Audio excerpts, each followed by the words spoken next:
Welcome to the Elokus podcast. This is going to be class number 4 in the discourse Bsha'ah Shehikdimu 5672 Tafresh Ayin Beis. This is the first Maamor of the Hemshech of this long string of discourses. So we were holding over here on the first page.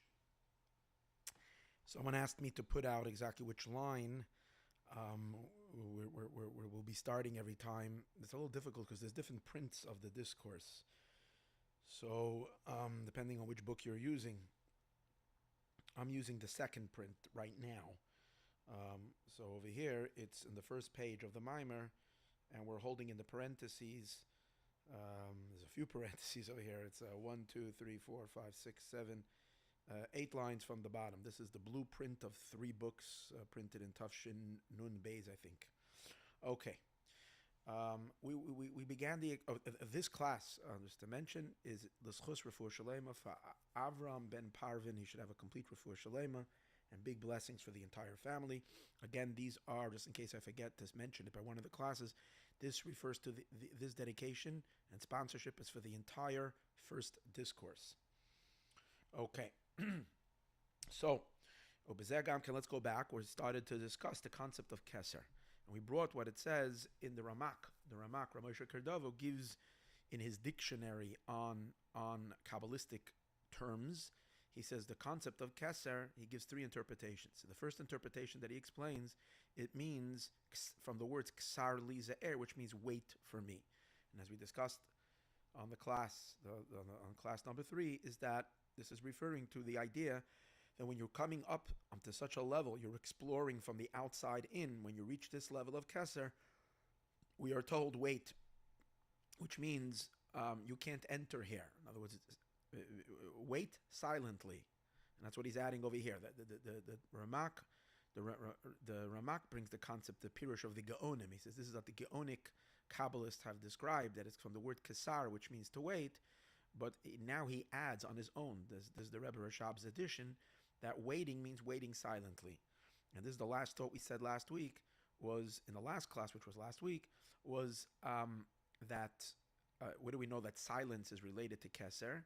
Because the sages tell us in Pirkei Avos, Siag l'chachma shtika, the fence around wisdom is silence.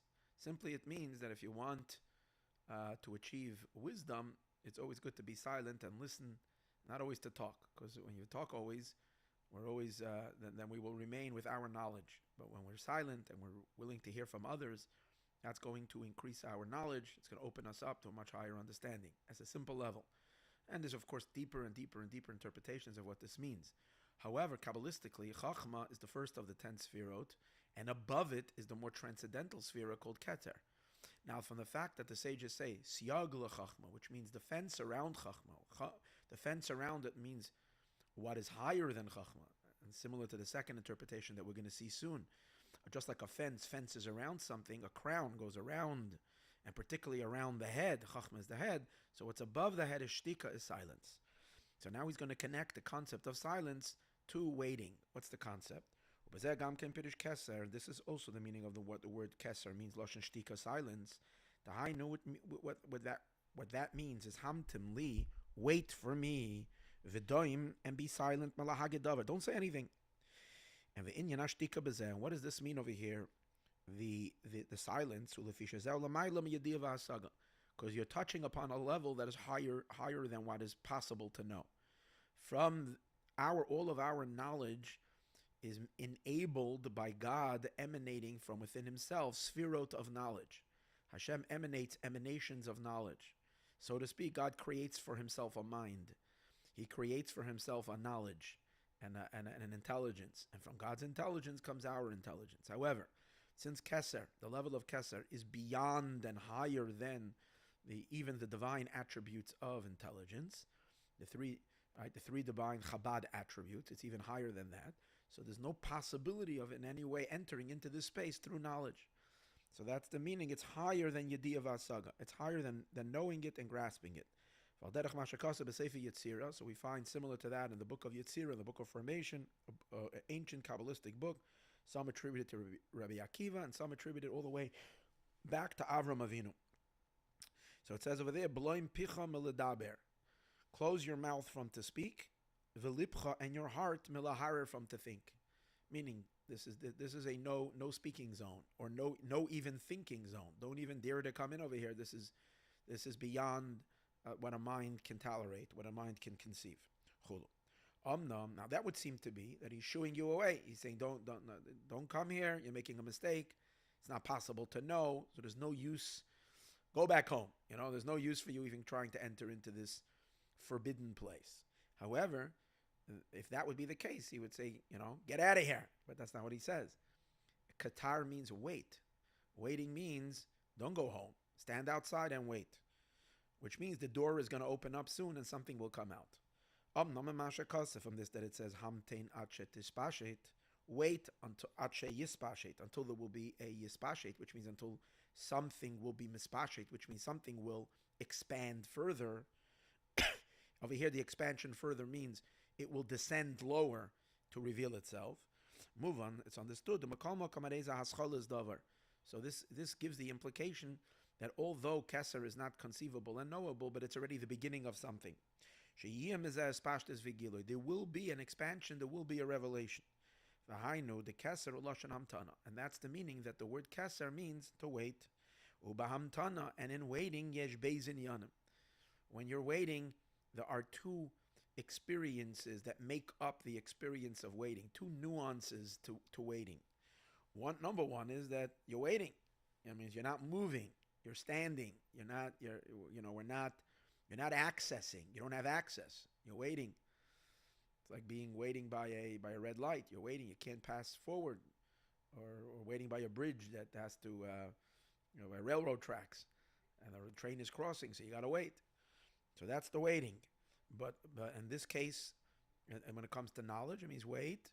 You can't enter, as he says. It's holding you back from thinking deeply and lachshaboy, and thinking about it and looking into it. But like a person says, I am awaiting something. There is also, however, the hope. The hope meaning I am awaiting for something to happen. So we can say we wait for Mashiach. What does that mean? We are hoping any moment that he will come through the door. We are waiting.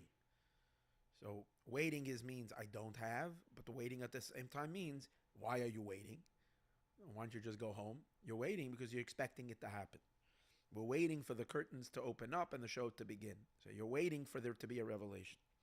As he says in Yiddish, sometimes in the Maamor, when the Maamor, even though the Maamor is written by the Rebbe Rashab, he adds sometimes Yiddish phrases which give it a certain delight, a certain Yiddish geschmack.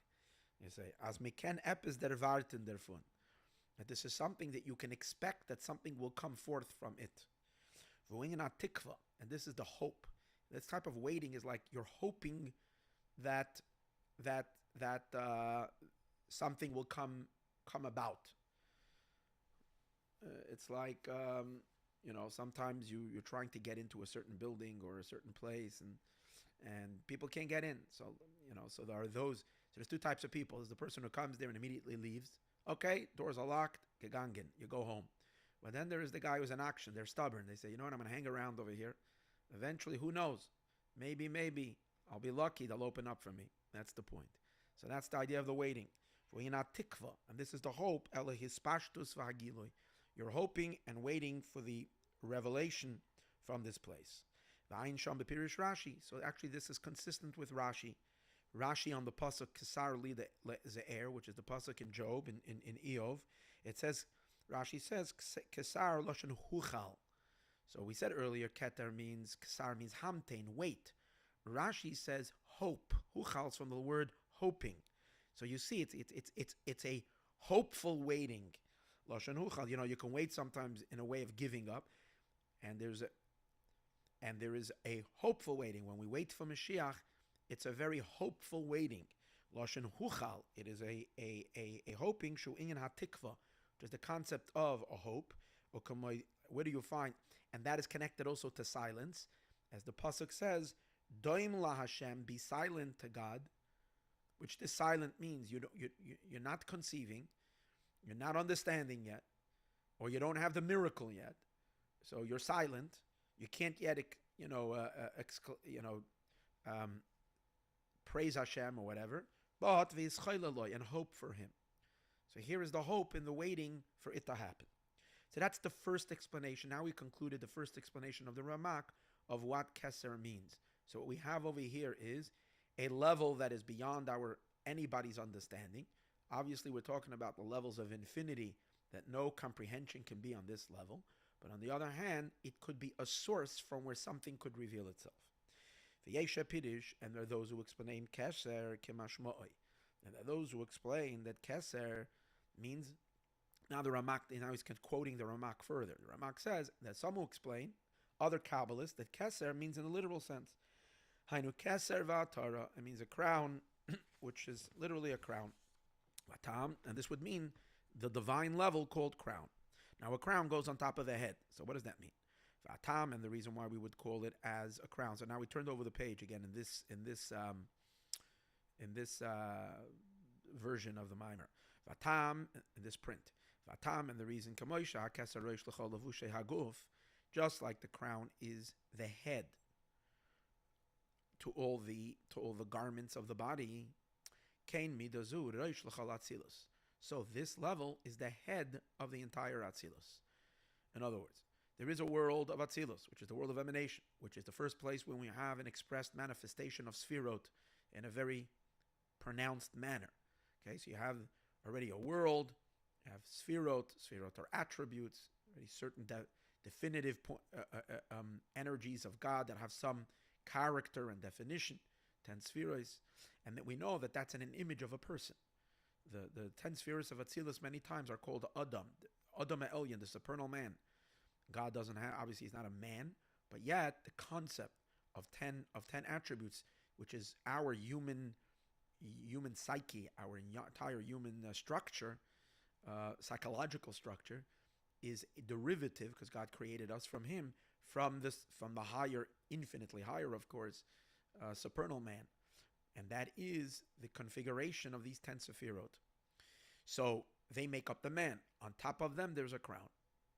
On top of the Sefirot, what crowns them, what sits above. And that's what it means. It's Rosh, it's the head, L'chol Atzilus. So when you say it's the head, on the one hand, it's separate because it's above, just like a crown that sits on top of the head. It's not part of the body. It's on top. But on the other hand, it's placed on the head, which means it's already related to the head. So now this is, again, till now he went back to quoting Ramak. Now the Rebbe Rashab adds his commentary here. And it seems like the intention is as follows. When we say it's the head of Atzilus, it's not the head of, because the head of something is the beginning of something. Just like the head is the beginning of the body. Now it's hard to say on Keser that Keser is the head of Atzilus, because Keser is above and beyond Atzilus. As we said before, Keser is still Ein Sof. It's part of the Ein Sof. So it's not yet a world. Atzilus is a world. Keser is above the world. So in that sense, how do we call it the head? So therefore he explains that this is the head of the lights of Atzilus, of the energies or the lights emanate of Atzilus. However, the encompassing lights of Atzilus, the surrounding lights of Atzilus. Okay, one of the important themes that we're going to be learning about is that there's Or Pnimi and there's Or Makif. Or Pnimi is an internalized light. It means an energy that goes into a vessel. And then there is a Makif light, an encompassing energy that goes around the vessels, which means it relates to the vessels, relates to some kind of a level, some kind of a world, but it's still above and beyond that world. Now, those are the two types of lights, Or Makif and Or Pnimi. When we say, now I'm not going to get into that all now because we're going to be doing a lot of discussion about that. When we say that Keser is the beginning of Atzilus, the Rosh L'chol Atzilus, it means it would be the head of the Makif lights of Atzilus, not the Or Pnimi of Atzilus. The indwelling lights of Atzilus that go, which means in every sphera and every attribute of Atzilus, there is a combination of a keli, a vessel, and a light. But those lights are called Or Pnimim, which means they infuse the vessel. They go into the containers, they go into the vessel. However, this light is, the keser is a makif, it goes around. And here's the deal. In Atzilus itself, every single sphera, every single attribute, in addition to its pnimi, its internal light, has a makif light. For example, for a familiar one that you might be familiar with, on Sukkot we always talk about that the Sukkah is makifim de bina. It's the makif lights of bina. What does that mean? Bina is a particular attribute in Atzilus, means understanding, and there is the pnimi of bina, the internal light of bina. There's the vessel of bina, the internal light, and then there is higher than that, the internalized light of bina, and then there is an encompassing light to bina.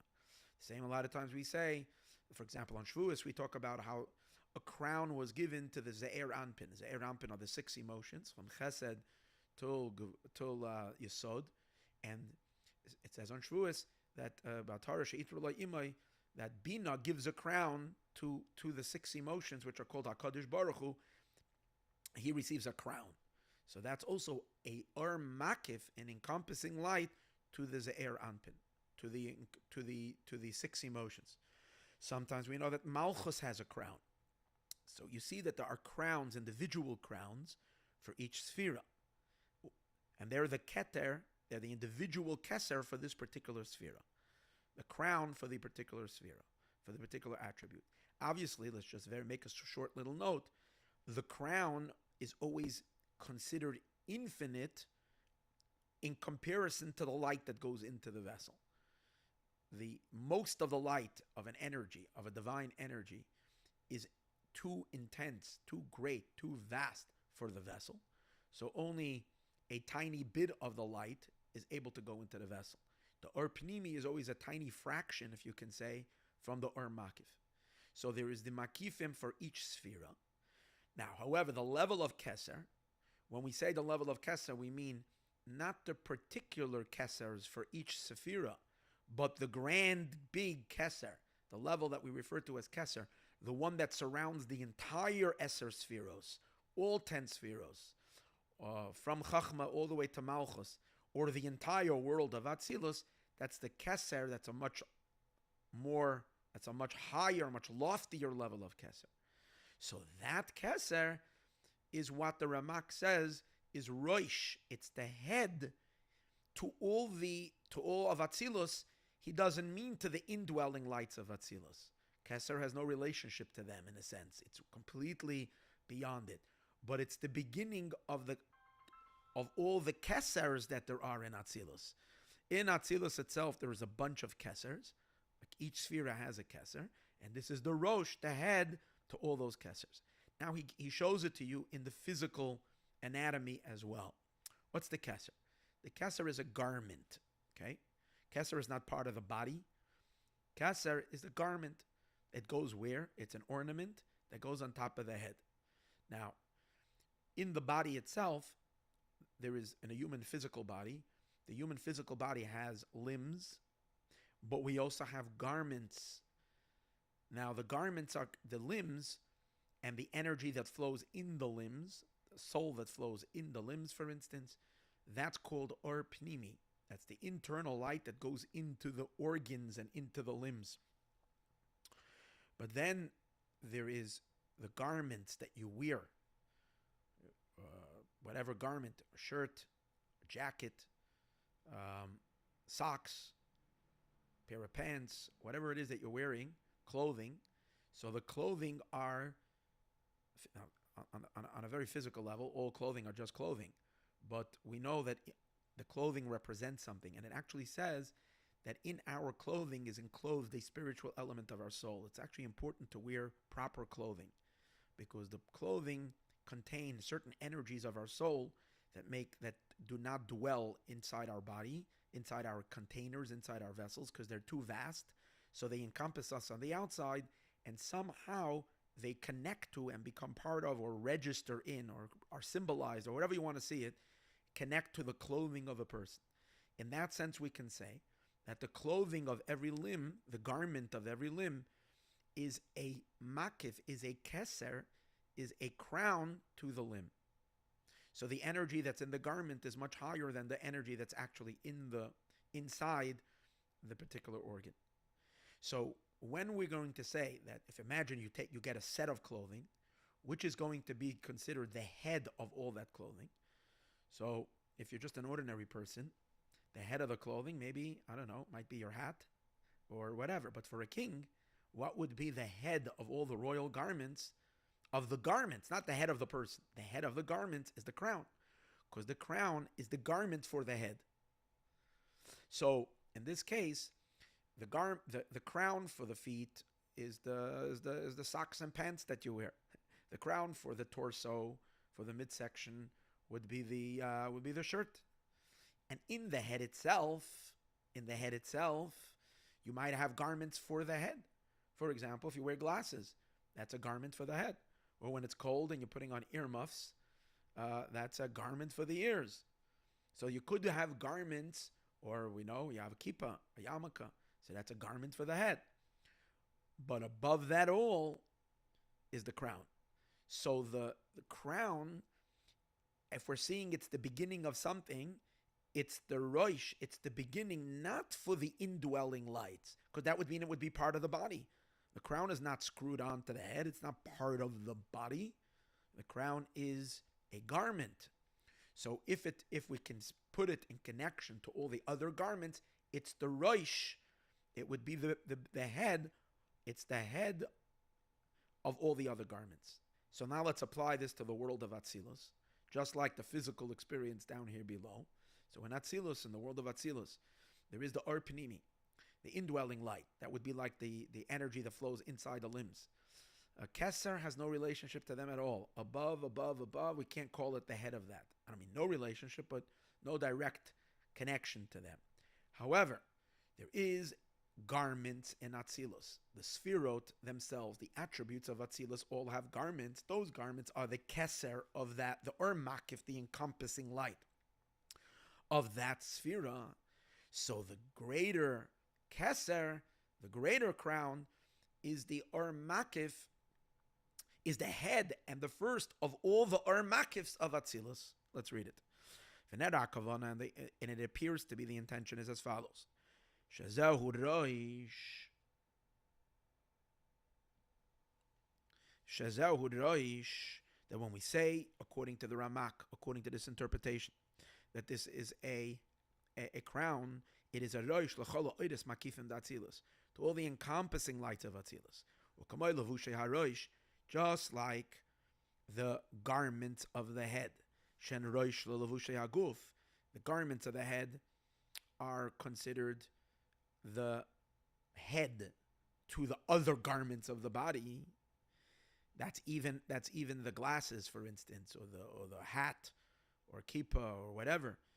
These are more. People will spend a lot of money on a pair of glasses. Not on a hat, I don't know, but on a hat too, yeah. Especially if you wear a strimer like me, it costs a whole lot of money. So these are all these are garments. So they're very chashuv. It means they have a certain superiority to the other garments. Since the head is the most important part of the person, the garments of the head are very, very chashuv, very high, very important. But the crown is even higher. The inyan atada, and what is the crown? Tzarich loymar, we have to say, shezeu lamayla, this is even higher, gam mibchinis levushei harosh, even higher than the garments of the head. The garments of the heads are very high, but the crown is even above that. Okay, that's a second pirush. V'yasha pirush, and now is a third pirush. Keser meloshen machtir es hatzadik, that the word keser comes from the word, it's a pasuk in Chavakuk. There's a verse in Chavakuk, Perek Aleph, I think pasuk Dalid. It says over there, Rasha machtir es hatzadik, the wicked encircles the tzaddik. So machtir means encircling. Now, obviously a crown, and with the simple meaning of crown, does the same thing. It encircles the head. But the emphasis over here is in the encircling. The emphasis on the crown is that it sits above. The emphasis of machtir is that it encircles, which means it encompasses the whole thing. And the intention then would be that it's sivuv l'chol ha'atzilus. It surrounds that the level of keser is an encompassing energy it encircles the entire world of Atzilus, B'Soichai, inside it. V'nikra Kain, and therefore, why is it called so? Why is Keser called an encircler, an encompasser of the entire world of Atzilus? L'Ramez, this comes to indicate El Tarach Amudei Or, to the 620. Keser, the Hebrew, is made up of the three letters Taf Reish Chaf, or Kaf Chaf Taf Reish, which the number, the gematria of that is 620. So it says in Zohar, I think that's the origins of it, that there are 620 pillars of light shining from Keter. So Al Tarach Amudei Or, to the 600 pillars of light, Hameirim Mimenu, that shine forth from it. And it shines two things. It shines from it, Uba'atzmusai, and it shines in it.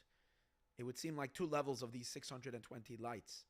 I'm guessing this.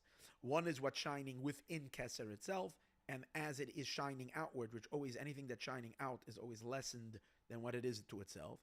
Veheim, but the point over here is, very important, Vem koiches nalamim, these are concealed powers, which means they're very, very subtle, because they're so transcendent, they're so, Keser is so undefinable and unknowable, so it shines, it affects Atzilus, it affects all the Sfirot, all the attributes are being impacted by it, but in a way where this influence is very hidden. In other words, almost like the Spheros don't even know that they're being influenced by it. It's having, it's influencing, as we're going to see in a moment. These are concealed powers, hashoifim or hanelam, that continuously bring a shefa, bring an influence of a concealed light, elanetzalim hatachtonim, to the lower emanations, which means the 10 Sfirot are called lower in compared to Keser. So it would mean, at Kalashainai, this is what Ramak says. So in a sense, the difference between the second Pirush and the third Pirush is that the Keser that we said earlier, which means a crown sitting above the head, so it's above, not necessarily it sits on top of the head, but who says that it influences, probably influences the head, but its influence on the feet or the influence of any other part of the body is not necessarily emphasized. Although it does, because when someone wears a crown, then their fingers and their toes are it's the king's toe. It's not a regular person's toe. In other words, they uplift the entire image of the entire person. They take the person and put him in a whole different level. But that's not so. It's not expressed in the concept of crown. But when we say that crown means it encompassing like a circle that goes around the entire person, that means that it's upholding, it's influencing all the levels of Atzilus. And Be'ezus Hashem, we shall continue tomorrow further exploring and understanding all of this. Now we concluded, however, with the three Perushim of Keser. Meanwhile, let Mashiach come before the next class tomorrow.